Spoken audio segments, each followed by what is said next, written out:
ہمارا ایک ہی خدا ہے، اس کے کام کو کوئی روک ہی نہیں سکتا۔ خواہ مخواہ اپنا عقیدہ بھی خراب اور اپنا عمل بھی خراب۔ سیدھی بات ہے کہ نبی علیہ الصلوۃ والسلام نے جو باتیں سکھائیں ان کو کریں، خود بخود عملیات سے جان چھوٹ جائے گی۔ چنانچہ عورتیں اکثر پوچھتی ہیں جی کہ میرا رشتہ اچھا ہو جائے، بیٹے کو جاب مل جائے، بہو کا ویزا رکا ہوا ہے، فلاں کام اٹکا ہوا ہے۔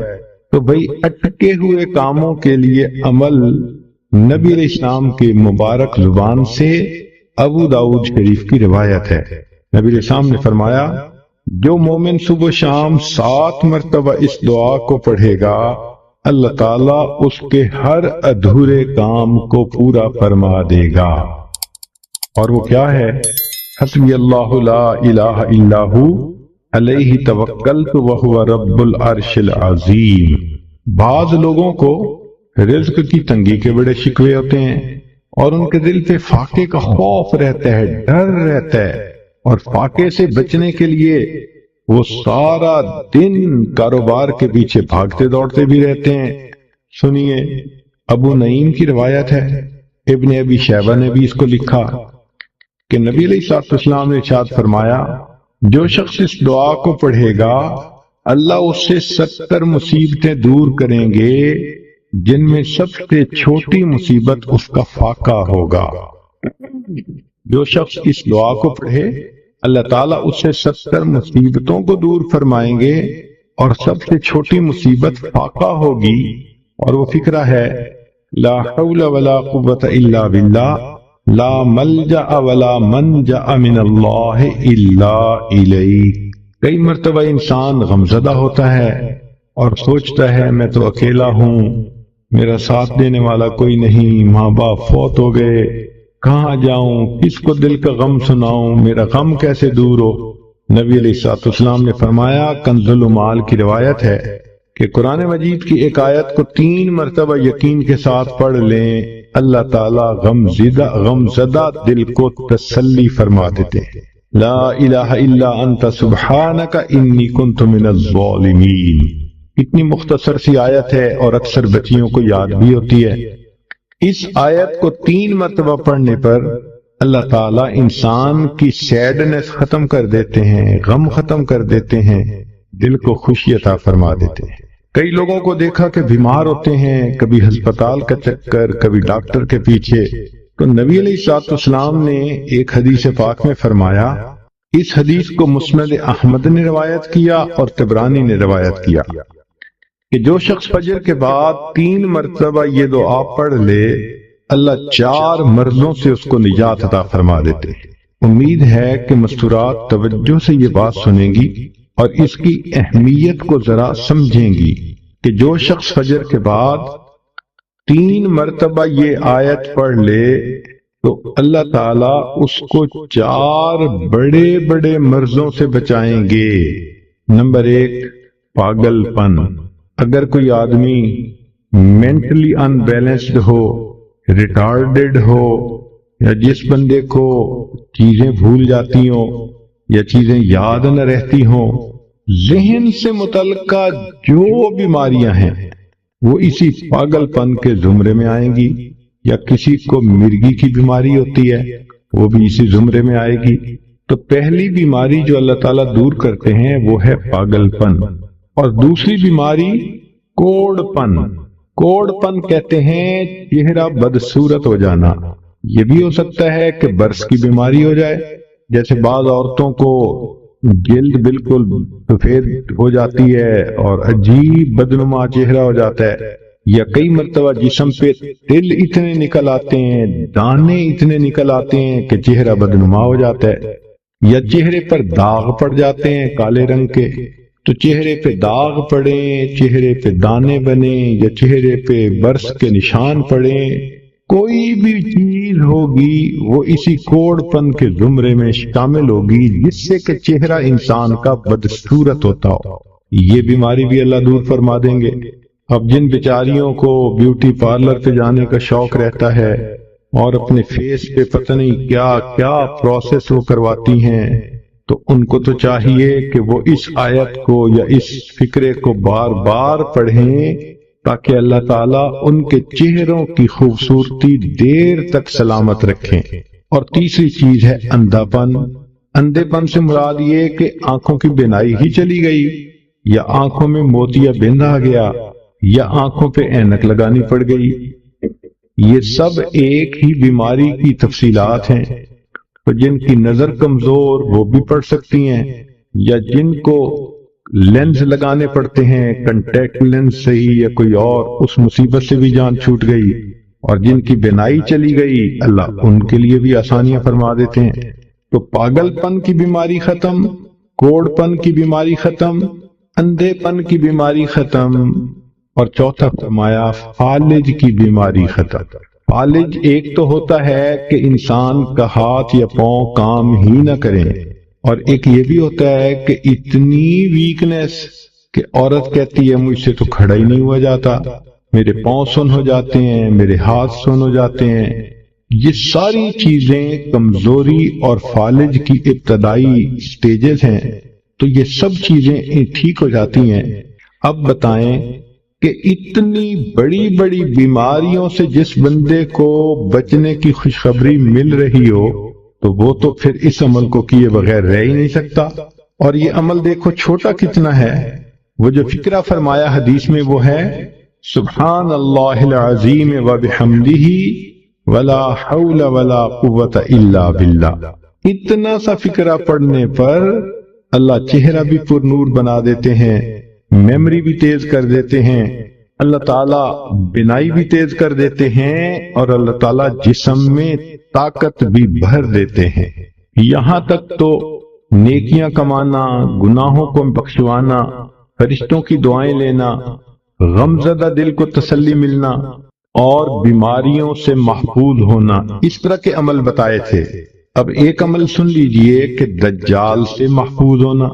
دجال ایک تو بڑا ہوگا نا، جس کو دجال اکبر کہتے ہیں، جو آئے گا اور بندے اس کے پیچھے لگ کر اپنا ایمان خراب کر لیں گے، جو امام مہدی کے آنے پر اور عیسیٰ علیہ السلام کے آنے پر ظاہر ہوگا، ان کے آنے سے پہلے ظاہر ہوگا، اور عیسیٰ علیہ السلام اس کو لد کے مقام پر قتل کر دیں گے۔ اس فتنے سے نبی علیہ السلام بچنے کی دعائیں فرماتے تھے، صحابہ بھی بہت ڈرتے تھے اس فتنے سے۔ تو انسان کا دل چاہتا ہے کہ دجال سے محفوظ ہوں۔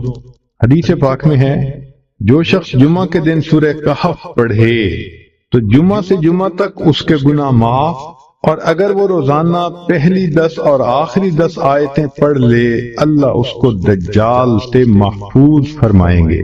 تو اس عمل کو کرنے سے ایک تو دجال سے محفوظ ہو گئے، اور دوسری بات اور بھی سن لیجئے کہ دجال دجل سے بنا۔ دجل کا مطلب ہوتا ہے فریب دینا، دھوکہ دینا، اور بچیوں عورتوں کو انسان کی شکل میں بھی کئی دفعہ دجال مل جاتے ہیں۔ وہ ان کی عزتیں لوٹتے ہیں، بہانے بنا بنا کے دھوکے دیتے ہیں، ان کو بیٹرے کرتے ہیں۔ تو اس عمل کے کرنے سے عورت بچی ایسے دجالوں سے بھی محفوظ رہے گی۔ کو سورہ فاتحہ میں اتار دیا۔ سورہ فاتحہ کے کئی نام ہیں۔ فاتحۃ الکتاب یعنی باب الکتاب، کتاب کا دروازہ، کتاب کو کھولنے والی۔ انگلش میں جیسے پریفیس ہوتا ہے، تو یہ پورے قرآن مجید کا نچوڑ ہے، اس کی سمری ہے سورہ فاتحہ۔ اس سورت کو نماز میں پڑھنے کا حکم ہے۔ یہاں تک نبی علیہ السلام نے فرمایا لا صلاۃ الا بفاتحۃ الکتاب، کہ سورہ فاتحہ کے بغیر نماز ہی نہیں ہوتی۔ چنانچہ علماء کہتے ہیں کہ اگر نماز میں سورہ فاتحہ پڑھ لی اور کچھ بھی نہیں پڑھا تو نماز ہو جائے گی، اور اگر سورہ فاتحہ نہیں پڑھی باقی سب کچھ پڑھ لیا تو نماز کو لوٹانا ضروری۔ اتنی اہمیت ہے اس کی۔ آخر نماز کی ہر رکعت میں اس کو پڑھنے کا کیوں حکم دیا گیا؟ اس کے اندر راز ہے۔ اس کو سورہ شفا بھی کہتے ہیں۔ صحابہ کرام فرماتے ہیں کہ جب ہمارے ہاں کوئی بیمار ہو جاتا تھا، ہم سورہ فاتحہ پڑھ کے اس کو دم کرتے تھے، یا تو اللہ اس کو شفا دیتے تھے یا وہ اللہ کو پیارا ہو جاتا تھا۔ اتنی کثرت کے ساتھ اس کو پڑھ کے پھونکا جاتا تھا۔ عجیب بات ہے کہ اتنی اہم سورت ہے اور اتنی کثرت سے ہم پڑھتے ہیں، لیکن ہمیں اس کے مضامین کا احاطہ نہیں ہے۔ ابھی اگر کسی سے پوچھا جائے کہ آپ بتاؤ کہ سورہ فاتحہ پورے قرآن کا کیسے خلاصہ ہے تو پتہ نہیں ہوگا، اس لیے آج کے جمعہ میں اسی مضمون کو کھولنے کا ارادہ کیا۔ دیکھیں، قرآن مجید میں مختلف مضامین وارد ہوئے ہیں۔ مثال کے طور پہ اللہ رب العزت کی عظمت بیان ہوئی ہے، اللہ کی شان کبریائی بیان ہوئی ہے، اللہ تعالیٰ کی صفات کا تذکرہ، اللہ کی شان کا تذکرہ۔ تو جہاں بھی قرآن مجید میں یہ تذکرہ ہوا اس کو الحمد نے سمیٹ لیا۔ سورہ فاتحہ کا جو پہلا لفظ ہے نا الحمد، الحمدللہ، سب تعریفیں اللہ کے لیے ہیں۔ اب ان دو لفظوں نے ان تمام مضامین کا احاطہ کر لیا جو اللہ کی عظمت، اس کی صفات، اس کی کبریائی سے متعلق ہیں۔ سچی بات یہ ہے کہ حمد کا حقدار اللہ ہی ہے۔ دنیا میں جو بندہ جس کسی کی تعریف کرتا ہے حقیقت میں وہ اللہ کی تعریف کر رہا ہوتا ہے۔ خاوند بیوی کی تعریف کرے، اس نے اللہ کی تعریف کی جس نے اس کو بنایا۔ بیوی خاوند کے اچھے اخلاق کی تعریف کرے، اس نے اللہ کی تعریف کی جس نے خاوند کو بنایا۔ ہم آسمان کی تعریف کریں، زمین کی کریں، سمندر کی کریں، درختوں کی کریں، پھولوں کی کریں، پھلوں کی کریں، وہ ان کے پیدا کرنے والے پروردگار ہی کی اصل میں تعریف ہے۔ تو تعریف اللہ تعالیٰ ہی کو سجتی ہے، اس لیے الحمدللہ ان دو لفظوں نے اللہ رب العزت کی عظمت کے مضامین کو سمیٹ لیا۔ پھر آگے رب کا لفظ ہے۔ رب کا معنی ہوتا ہے آقا، مولا، کسی کو تربیت دینے والا، پالنے والا، اس کو رب کہتے ہیں۔ یہ رب کا لفظ اللہ تعالیٰ کے لیے خاص استعمال ہوتا ہے۔ اللہ تعالیٰ ہم سب کا رب ہے، نبی علیہ السلام کا بھی رب اللہ ہے، اور اس رب کے مضمون کے اندر بہت گہرائی ہے۔ یہ ایسا وعدہ ہے کہ اللہ نے انسانوں کو دنیا میں بھیجنے سے پہلے ان سے لیا۔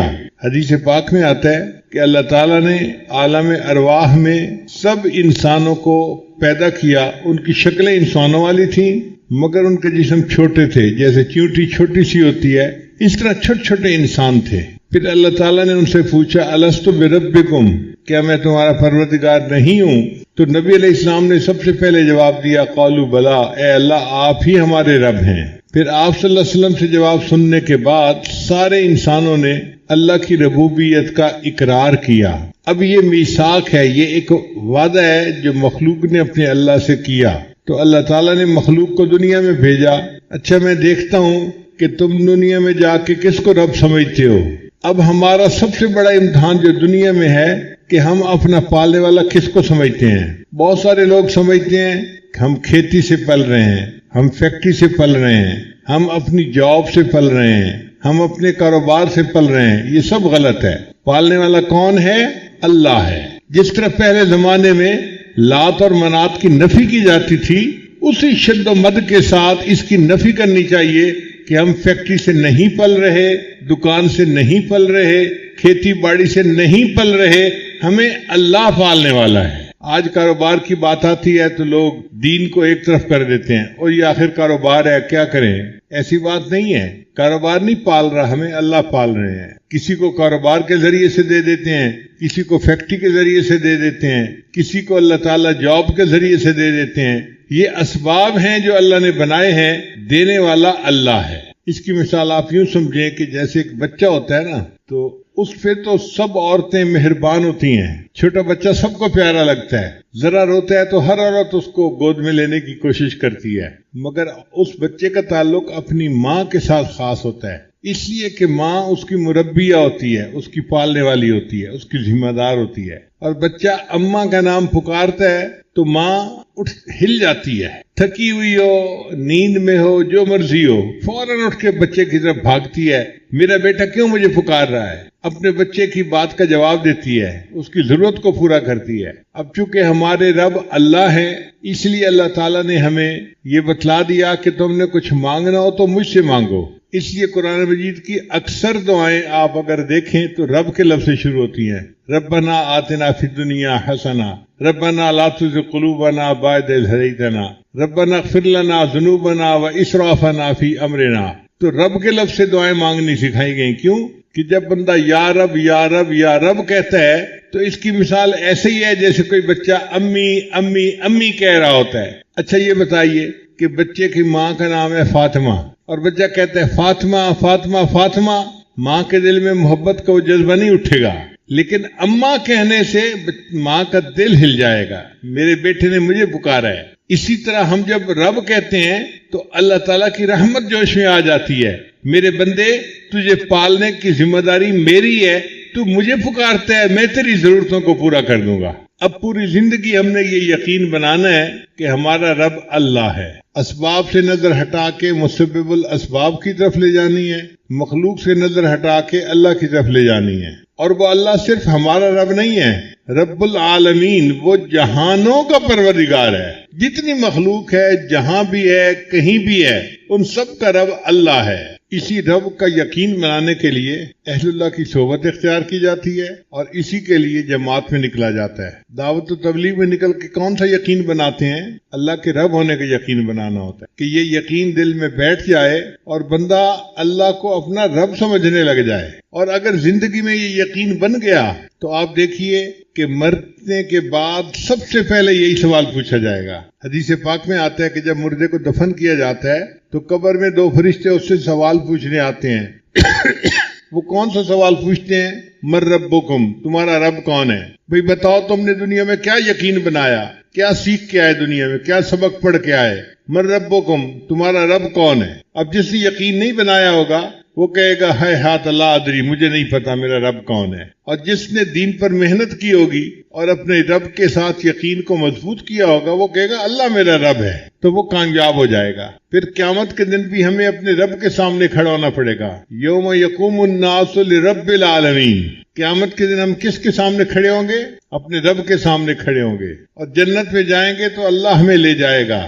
وسیق الذین اتقوا ربهم الی الجنۃ زمرا، دیکھیں جو متقی لوگ ہوں گے ان کو رب جنت میں لے کے جائے گا۔ ہر جگہ پر رب کا تذکرہ، رب کا تذکرہ۔ آپ قرآن مجید پڑھیں، آپ کو ہر صفحے پہ، ہر دوسرے صفحے پہ، ہر دوسری چوتھی آیت کے بعد رب کا لفظ ملے گا۔ اتنا کثرت سے یہ لفظ استعمال ہوا ہے۔ تو الحمدللہ نے اللہ تعالیٰ کی عظمت اور کبریائی کے مضمون کو سمیٹ لیا، اور رب کے لفظ نے اللہ تعالیٰ کی ربوبیت کے مضمون کو سمیٹ لیا۔ اچھا، یہ رب کا لفظ مخلوق کے لیے بھی استعمال کر لیا جاتا ہے، آقا مولا کے نام پہ، جیسے حضرت یوسف علیہ السلام نے فرمایا تھا وَاذْكُرْنِي عِنْدَ رَبِّكَ، اپنے آقا کے سامنے میرا بھی تذکرہ کرنا۔ اور ایک مرتبہ فرمایا اِنَّهُ رَبِّي أَحْسَنَ مَثْوَايَ، یہاں ربی کا لفظ جو انہوں نے کہا تو یہ مخلوق کے لیے تھا۔ تو سوال پیدا ہوتا ہے کہ یہ رب مخلوق کے لیے کیوں استعمال کیا؟ تو علماء نے جواب دیا ہے کہ سمجھانے کے طور پر، چونکہ ماں باپ بچے کو پالتے ہیں اس لیے ان کو کہا کہ یہ مربی ہے، کما ربیانی صغیرہ، اصل پالنے والا اللہ ہے، لیکن چونکہ یہ ظاہری سبب بن رہے ہیں ان کے لیے بھی لفظ استعمال کر دیا گیا۔ اب اللہ کی جو ربوبیت ہے وہ راحمانہ بھی ہو سکتی ہے، قاہرانہ بھی ہو سکتی ہے۔ بچے کو پیار سے بھی پالا جا سکتا ہے اور مار کے بھی پالا جا سکتا ہے۔ بچہ بڑا بن جائے گا، بعض بچوں کو ماں باپ نے بہت شفقت دی ہوتی ہے اور بعض پہ بہت سختی کی ہوتی ہے، بچے پل جاتے ہیں۔ تو اب سوال یہ پیدا ہوتا ہے کہ اللہ تعالیٰ کی ربوبیت جو ہے مخلوق کے ساتھ کیسی ہے؟ آگے فرما دیا الرحمن الرحیم، وہ رحمت کی ربوبیت ہے، اللہ مہربان ہے اپنی مخلوق کے اوپر۔ الرحمن اور الرحیم اس کے 4 نقطے ہیں۔ رحمان کہتے ہیں وہ ذات کہ جس کی رحمت دنیا میں عام ہو سب کے اوپر، اور رحیم کہتے ہیں کہ جس کی رحمت ایمان والوں کے لیے آخرت میں خاص ہو۔ دوسرا نقطہ، رحمان کہتے ہیں اس کو جو ہر چیز دیتا ہو، چھوٹی بڑی، اور رحیم کہتے ہیں کہ جو بڑی بڑی چیزیں بھی بندوں کو دیتا ہو۔ پھر رحمان کہتے ہیں جو اپنے اور پرائے سب کو دیتا ہو، اور رحیم کہتے ہیں کہ جو اپنوں کے لیے خاص مہربان ہو۔ تو رحمان اور رحیم کے اپنے اپنے انداز ہیں۔ وَكَانَ بِالْمُؤْمِنِينَ رَحِيمًا، اور اللہ تعالیٰ ایمان والوں کے لیے خاص رحمان رحیم ہوگا قیامت کے دن۔ اور ایک چوتھا فرق یہ ہے کہ رحمان کا لفظ اللہ کے لیے استعمال ہوتا ہے، مخلوق کے لیے استعمال نہیں ہو سکتا۔ رحیم کا لفظ اللہ کے لیے بھی استعمال ہو سکتا ہے، مخلوق کے لیے بھی استعمال ہو سکتا ہے۔ اس لیے اللہ تعالیٰ نے اپنے حبیب صلی اللہ علیہ وسلم کو رحیم کہا، بالمؤمنین رؤوف الرحیم۔ تو مخلوق کے لیے رحیم کا لفظ استعمال ہو سکتا ہے، رحمان کا لفظ استعمال نہیں ہو سکتا۔ مگر رحمان اور رحیم دونوں صفات کس کی ہیں؟ اللہ رب العزت کی ہیں۔ تو اللہ کی عظمت و کبریائی کے مضمون کو الحمدللہ نے سمیٹا۔ اللہ تعالیٰ کی جو ربوبیت کا مسئلہ ہے اس کو رب کے لفظ نے سمیٹ لیا، اور اللہ تعالیٰ کی جو صفات ہیں رحمت کی ان کو الرحمن الرحیم نے سمیٹ لیا۔ پھر قرآن مجید میں قیامت کے دن کا تذکرہ ہوگا تو فرمایا مالک یوم الدین، اللہ تعالیٰ قیامت کے دن کا مالک ہے۔ ایک ہوتا ہے منصف، انصاف کرنے والا جج، وہ جج قانون کا پابند ہوتا ہے، کسی کی فیور کرنا چاہے فیور نہیں کر سکتا، او جی میں قانون کا پابند تھا، میری مجبوری تھی، مجھے تو فیصلہ قانون کے مطابق کرنا تھا۔ لیکن جو مالک ہوتا ہے اس کا اختیار ہوتا ہے، وہ جس کو بخشنا چاہے بخش دے، جس کو معاف کرنا چاہے معاف کر دے۔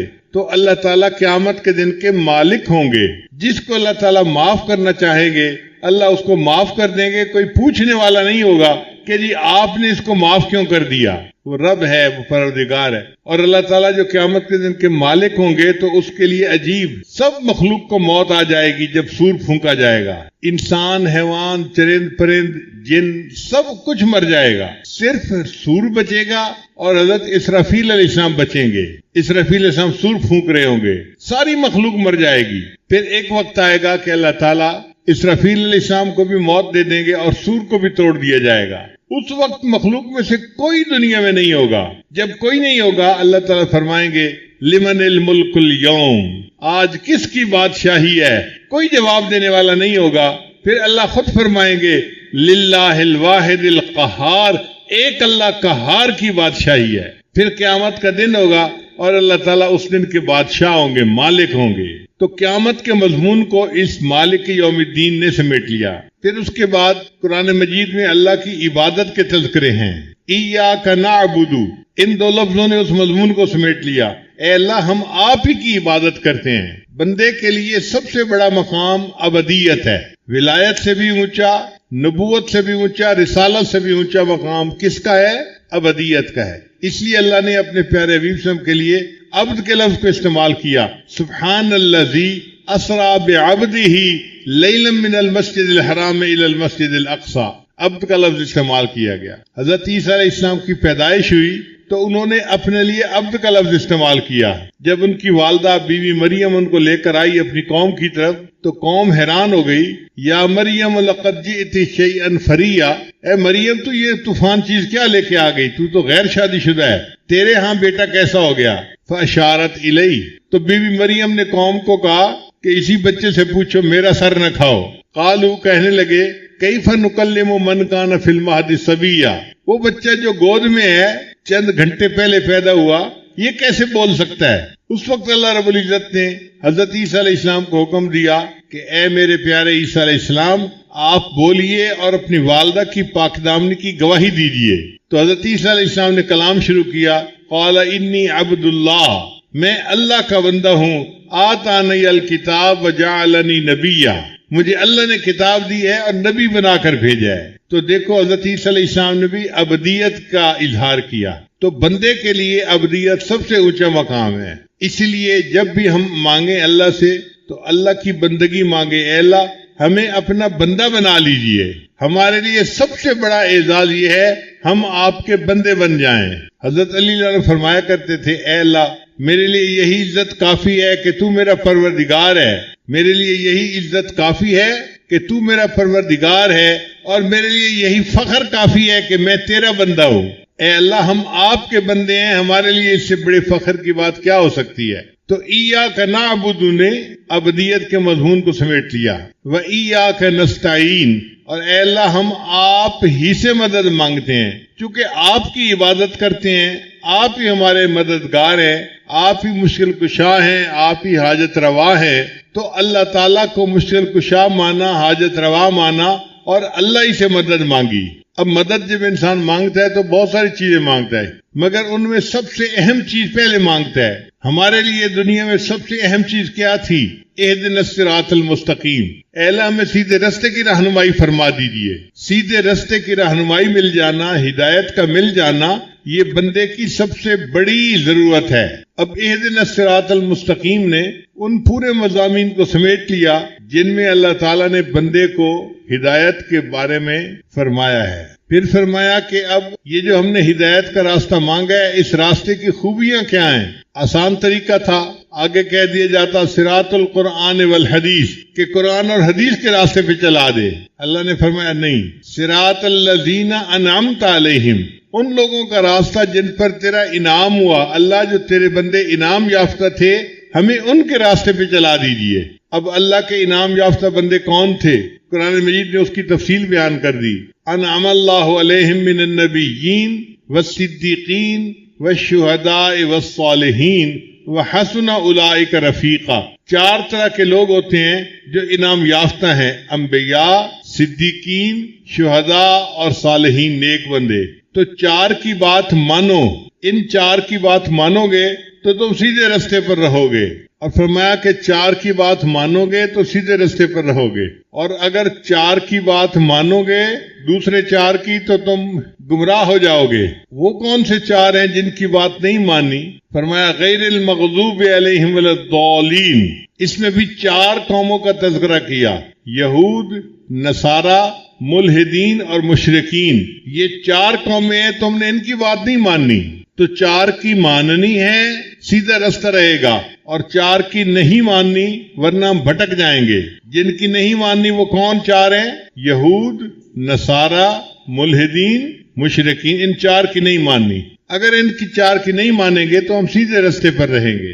اس پر آمین کہلوایا اور نماز کی ہر رکعت میں سورہ فاتحہ کو پڑھنے کا حکم عطا فرمایا۔ اس لیے سورہ فاتحہ کے مضامین کو اگر آپ جمع کریں تو پورے قرآن مجید کے مضامین کا یہ نچوڑ بن جاتا ہے، سمری بن جاتی ہے۔ اس لیے نماز میں جب سورہ فاتحہ کو پڑھا کریں تو اس کے مضامین پہ بھی غور کیا کریں کہ ہم اللہ کے سامنے کیا الفاظ پڑھ رہے ہیں، ان کا مطلب کیا ہے۔ اللہ تعالیٰ سورہ فاتحہ کے ان تمام مضامین کی حقیقت ہمارے دلوں میں اتار دے اور ہمیں اپنی ذات کی ربوبیت کا اور اپنی ابدیت کے کامل ہونے کا یقین عطا فرما دے۔ اب جب پتہ چل گیا کہ راستہ جو ہے وہ انبیاء، صدیقین، شہداء اور صالحین والا راستہ ہے، اور جو گمراہ ہو گئے تھے وہ یہود، نصارہ، ملحدین اور مشرکین ہیں، تو بندہ کہتا ہے کہ یا اللہ ذرا اس کی تفصیل مل جائے۔ تو آگے قرآن شروع کر دیا، الف لام میم ذالک الکتاب لا ریب فیہ ھدی للمتقین۔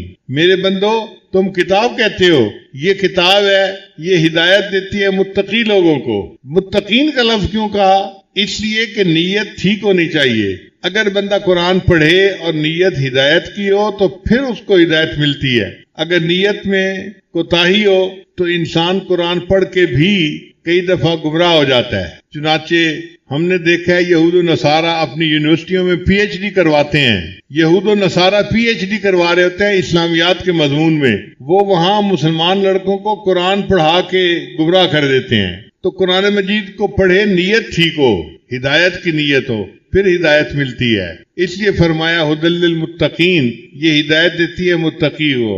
اب آگے تفصیل کے متقی لوگ کون ہوتے ہیں؟ متقی لوگ وہ ہوتے ہیں الذین یؤمنون بالغیب، جن جو غیب کے اوپر ایمان لاتے ہیں، بن دیکھے اللہ کو مانتے ہیں، بن دیکھے آخرت کو مانتے ہیں۔ جو نبی علیہ السلام شریعت لے کر آئے انہوں نے بن دیکھے اس کو مان لیا، یہ ایمان بالغیب ہے۔ اس لیے ایمان بالغیب کی اللہ کے ہاں بڑی قدر ہے۔ موت کے وقت جب بندہ اپنی آنکھوں سے ملک الموت کو دیکھ لیتا ہے اور سمجھ لیتا ہے کہ اب میرے جانے کا وقت آ گیا، اس وقت اگر یہ ایمان قبول کرے تو اس کا ایمان قبول نہیں ہوتا۔ فرعون جب مرنے لگا تھا تو اس وقت اس نے کہا تھا آمنت برب موسیٰ و ہارون، میں موسیٰ اور ہارون کے رب پر ایمان لے آیا۔ تو فرشتے نے اس کو کہا آلآن، اچھا اٹس ٹو لیٹ، تو بہت دیر کر دی، تو اس سے پہلے اگر یہ الفاظ کہتا تو قبول ہو جاتے۔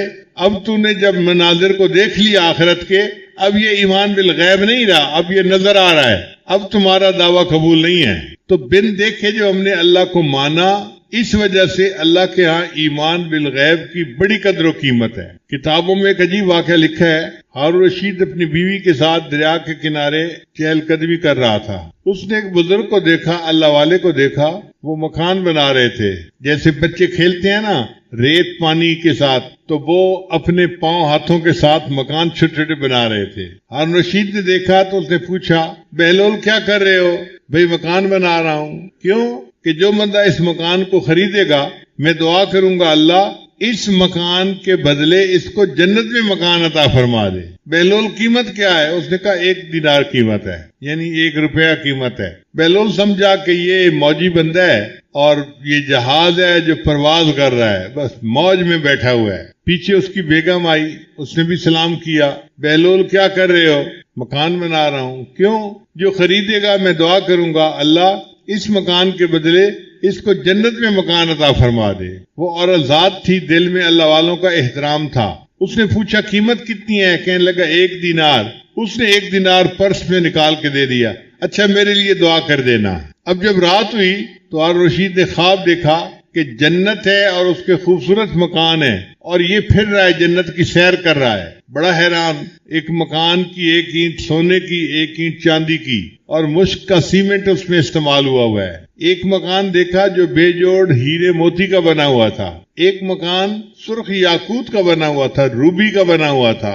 روبی کا چھوٹا سا پتھر ہوتا ہے انگوٹھی میں لگا ہوا، عورتیں اس انگوٹھی کو پہنتی ہیں تو پھر اپنا ہاتھ دوسری عورتوں کو دکھا رہی ہوتی ہے کہ دیکھو میری انگلی میں روبی کا پتھر ہے۔ اب چھوٹے سے پتھر کی اگر اتنی قیمت ہے تو وہ مکان پورا کا پورا روبی کا بنا ہوا تھا۔ ہارون رشید بڑا حیران ہوا، ذرا غور سے دیکھا تو اس کے دروازے پر اس کی بیگم کا نام لکھا ہوا تھا، زبیدہ خاتون۔ تو ہارون رشید خوش ہو گیا، کوئی بات نہیں، میری بیگم کا گھر ہے، چلو میں اندر سے جا کے دیکھتا ہوں کیسا ہے۔ جب دروازے میں سے داخل ہونے لگا تو وہاں فرشتہ بیٹھا ہوا تھا، سیکورٹی گارڈ بیٹھا ہوا تھا۔ اس نے روک لیا، بھائی تم کون ہو جو اندر جانا چاہتے ہو؟ بھائی یہ جس کا نام لکھا ہوا ہے نا، میں اس کا خاوند ہوں۔ انہوں نے کہا سوری، اس جہان کا قانون یہ ہے کہ جس کا نام ہوتا ہے وہی جا سکتا ہے، دوسرا نہیں داخل ہو سکتا، تم جاؤ واپس۔ جب وہ سیکورٹی گارڈ نے دھکا دیا تو بادشاہ سلامت کی آنکھ کھل گئی۔ اب سوچنے لگا کہ میری بیوی مجھ سے زیادہ عقلمند نکلی، اس نے مکان کا سودا کر لیا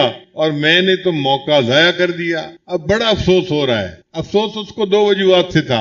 ایک وجہ یہ تھی کہ میں نے موقع ضائع کر دیا، اور اس سے بڑا افسوس یہ تھا کہ میں نے سودا نہ کیا، بیوی نے کر لیا۔ اب جب بیوی اچھا کام کر لے، خاوند نہ کرے تو خاوند کا حال برا ہوتا ہے۔ سارا دن سوچتا رہا کیا کروں۔ تو انسان کے دماغ کے اندر یہ صلاحیت ہے، وہ آفٹر میتھ کرتا ہے، کام کے ہو جانے کے بعد پھر دماغ سوچتے ہیں اچھا اب کیا کیا جا سکتا ہے۔ تو سارا دن آفٹر میتھ کے اندر مبتلا رہا۔ پھر ذہن میں خیال آیا آج جاتے ہیں، اگر بہلول آج مکان بنا رہا ہوا نا تو میں نے تو ضرور مکان خرید لینا ہے۔ اب دوسرے دن پھر بیوی کو لے کے دریا کے کنارے، آنکھیں اس کی بہلول کو تلاش کر رہی تھی۔ اللہ کی شان، ایک جگہ اس نے دیکھا بہلول پھر بیٹھا ہوا مکان بنا رہا تھا۔ بادشاہ سلامت جلدی اس کے پاس گئے، السلام علیکم بہلول، کیا حال ہے؟ اس نے کہا ٹھیک ہے۔